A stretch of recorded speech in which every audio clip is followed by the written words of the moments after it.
of like 180. Yeah, it was insane. I'm like, come on.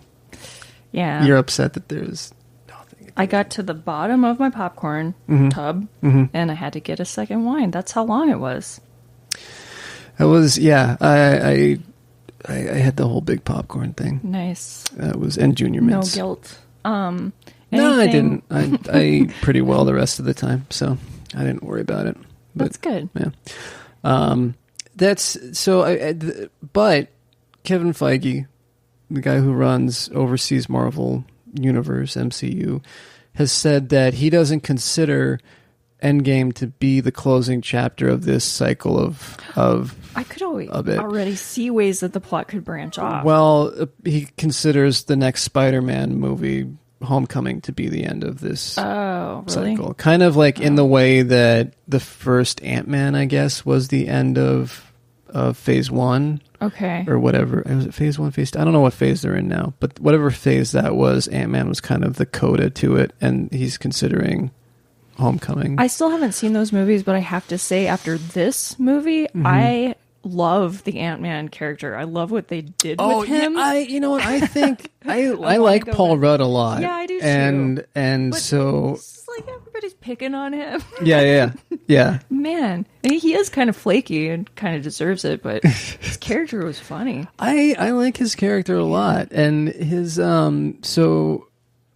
Yeah, I mean, I recommend those first two. They're kind of I don't know. If you like Paul Rudd, then you'll like them. That'll give me something to go back to. I think the second one is actually as good, if not better, than the first because of the presence of. Well, Michael Douglas is in the first one, but you haven't seen it, so That's okay. I'm not. You're not spoiling anything. You're just. You saw. Yeah. Well, I can't say anything about that either because I'll tell you off mic. But see, these are just cameos. People pop up and are like, "Why? Why did this person show up? And what's the purpose?" But now I'll have to go back and put the pieces together.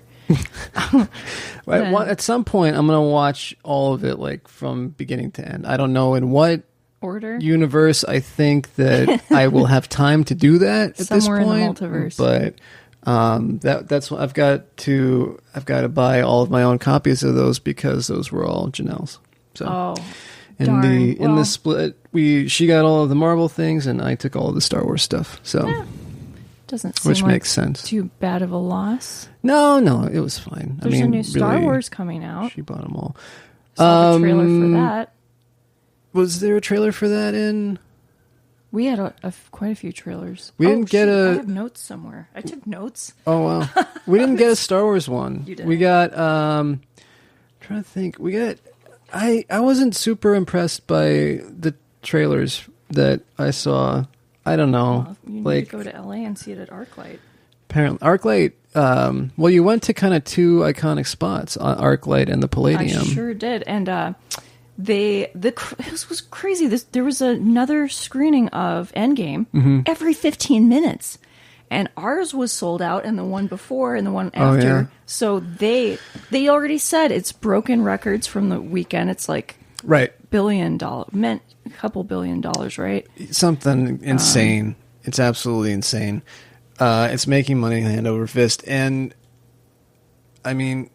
It was pretty full. I went ahead and I saw a matinee. So because instead of just saving money and getting a regular matinee, I'm like, oh, if I'm going to see a matinee, I'll go ahead and get the 3D matinee. So I saw it in 3D, and that was pretty good. I don't normally spring for the 3D, but this time I was like, did that add treat yourself to your experience, or did you find it distracting? I don't find it distracting. I don't think it's worth it all the time. If I was going to pay a regular price for it, I would just get a regular ticket. But since I think it saved me like, I don't know, $5-6 or something like that to do the matinee. So for $12, I was like, I'll do 3D. It was fine. It was good. Oh, I know what I wanted to bring up. Pikachu. Oh yes, I desperately want to see Detective Pikachu. Okay. I have no knowledge of Pokemon whatsoever, but I really want to. It's Ryan Reynolds. Is that yeah. okay? That's what I thought. Yeah. And then I thought it couldn't possibly, and then... But it definitely is. Yeah. It's most definitely Ryan Reynolds. Okay. And it looks hysterically funny. It does look pretty funny. Yeah. So I'm going to go see it, despite the fact that I know that Pokemon is a game and that it's very popular, and beyond that, I know nothing other than Pikachu. The animated series came first. I think it might have been a manga first. Yeah. Well, and then it was an animated series. Like, I remember it from junior high or high school, maybe. Yeah. It was a card game, and then it became like a Nintendo game, I guess. You're correct. Yeah, you could trade the little cards. Mm-hmm. Yeah. Yeah. So.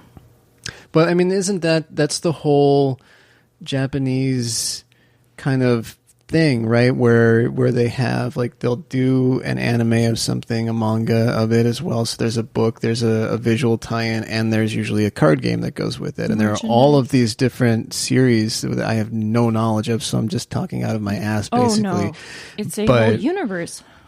It is, yeah, but all like they're playing this card game within the thing, and then you also collect the cards outside of the thing, and it's I don't know, it's a bit much, but whatever. Magic. Mm-hmm. Sorry, that's what it just reminded me of. Oh yeah, Magic Magic. the Gathering. Yeah, that was. Packets. There's still students at my school that sit around playing that in the student union. Yeah. So I mean, it continues to be. It does. They create new cards and stuff, right? There's a whole. I don't know much thing about that world either. No, that's. I mean, I have plenty of nerddoms, so I'm you not. have plenty of other collections. I can collections, and yeah, you're sitting in for a part of it. Yeah. And it's I'm not feeling like I have to turn in my nerd card because I don't know. Nah. Pokemon or Magic or whatever. We're gonna miss FanFest. That's too bad. Yeah, I was thinking about getting a one-day ticket for it, but I was also thinking about you're going to be out of town for it, right? When is it again? It's Memorial Day weekend, which is May something. Oh yeah, I'll be out of the country. That's too bad, but so I was thinking about doing like a Saturday ticket, but also I was like, at this point, I might just really enjoy having a long weekend. Yeah, in your state of affairs, I think you could catch up on sleep. Although I just read a study that said banking sleep isn't a real thing. It's a myth. Yeah, that's been true for years. Yeah. Once you lose sleep, it's just gone. Just gone. Your body wears out faster. It's better to get your whatever. But that stress I'm not too worried and about then it. not getting enough sleep and bad diet, all of these are bad things. Well, go figure. Yeah. Not taking care of yourself means a shorter lifespan. Is it entertainment related to talk about dispensaries? Because I have a mild fascination now since I was just in California and it's legal to do any kind of marijuana product recreationally. This is not something I was ever interested in, by the way. Like throughout life, like my friends were pot smokers and like maybe I'd smoke a joint at a party. Yeah. But lately I'm like, wow, it's so interesting that in some states you could just go buy weed or edibles and that's fine. Well, so I was just through California and Oregon, both states that it's completely legal in, and I didn't get anything in either one because I was just there. I was too busy, and there was other stuff that I wanted to do, and I just didn't even think about it. Yeah, no comment on that. But I wonder when Arizona will change because I think it'll be sooner rather than later. I think so too. I think that there's a crossover of people who are liberal who think that it should be legal, and then people who are also like get the government out of my weed. So I think then there's just a enough whole bunch of folks crossover. that are like, yeah, it's weed, whatever, like really tolerant. Yeah. I don't know. I don't really have a feeling about it one way or the other. I have not. I have had some experiences with pot, but I don't know. It never. It was one of those things that never caught on, or that I never developed an addiction for, like I did for alcohol or other like food. Were you a cigarette stuff. smoker? I was for a while, but I never had a problem with quitting. Yeah. I would, depending on, because my one of my exes was a smoker when we met, and I had kind of been, I picked it up a little bit in high school when everybody was sitting at Jamaica Blue. Oh yeah. Jamaica smoking Blue. R.I.P. Camel Lights. Yeah. So, which were terrible. Yeah. And then I started smoking American Spirits a little bit in my 20s, and that was not a bad cigarette. And then once I quit that, I was smoking still cigars occasionally. But I haven't smoked anything in at least like 5 or 6 years probably. That's so, good. And I never had a problem giving it up. Yeah. One of my friends in graduate school tried to tell me, "Oh, you're a writer. All writers smoke and drink."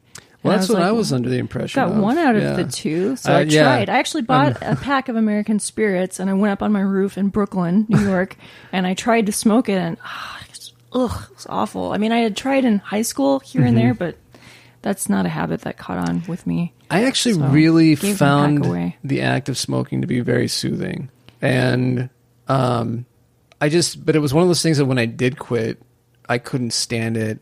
Yeah, I couldn't stand being around anybody else who smoked. Yeah. Gross. Do you ever do cigars? You said 5 years ago. So that was the last time I smoked a cigar. Have you ever hung out at Rum Bar? They have that little cigar smoking patio. No, I haven't. A good cigar goes really well with nice rum. Yeah, I used to. Again, this was a couple of relationships ago now, but we used to go to this cigar bar that was on, I want to say like 7th Street in Union Hills, that had some, you'd go in and the front of it was the cigar shop, and then you would go into the back and it was this bar area, and usually had some nice music, and it had a sort of speakeasy atmosphere to it. That sounds nice. Yeah, it wasn't bad. There's a few places like that speakeasy style lately. Not necessarily for cigar smoking, but I like the style of it. I mean, it's kind of like a Valley Bar vibe, right? I was just going to ask you about Valley Bar. Mm-hmm. Trivia Dome is tonight. It's tonight, yes. And I had thought about going, and I think tonight I'm going to sleep instead of going. Oh, yeah, you deserve it. I was thinking of going too. But yeah, I do like going. And who will I go with if I don't have the trivia team? Yeah, I thought about that too, because I would not knowing that you were thinking of going, I would have just been by myself. I'm sure. Is it always film themed? Yes, because it's Prize Fighting Kangaroo. Yeah, that that's puts it on. their whole podcast. Yep. Yeah. Okay.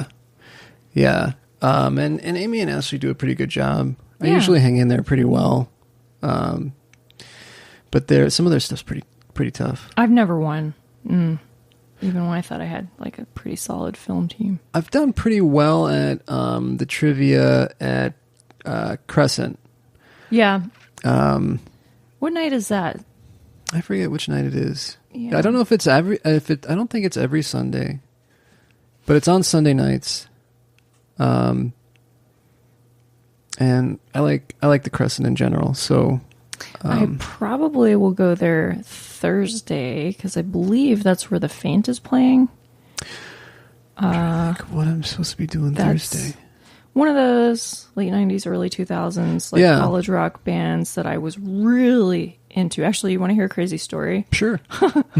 Okay, one time circa 2000 or 2001. Stop me if I've told this story before. Okay. Because it's kind of one of my... Okay. I'm kidding. One of my favorite ones. The Faint were on tour, and they were coming through town, and I think they played that year at Modified, when Modified was a little music venue for indie rock bands. And I don't think I was even living here. I think I was living in Tucson, but my mom was out of town.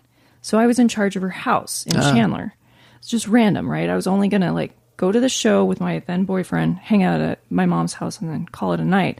But somehow at the show, I mentioned to my little hipster friends that I had the house to myself and it had a pool. Mm-hmm. So after the show, we go home. I guess I invited a couple people, or I was expecting a couple people to come over and use the pool. Mm-hmm. A couple people show up, And then there's more knocks on the door, and then there's more knocks, and then there's more knocks. And my friends had invited pretty much everyone that was at this show, unbeknownst to me. And we didn't have any like liquor or anything. So people were going to Safeway and getting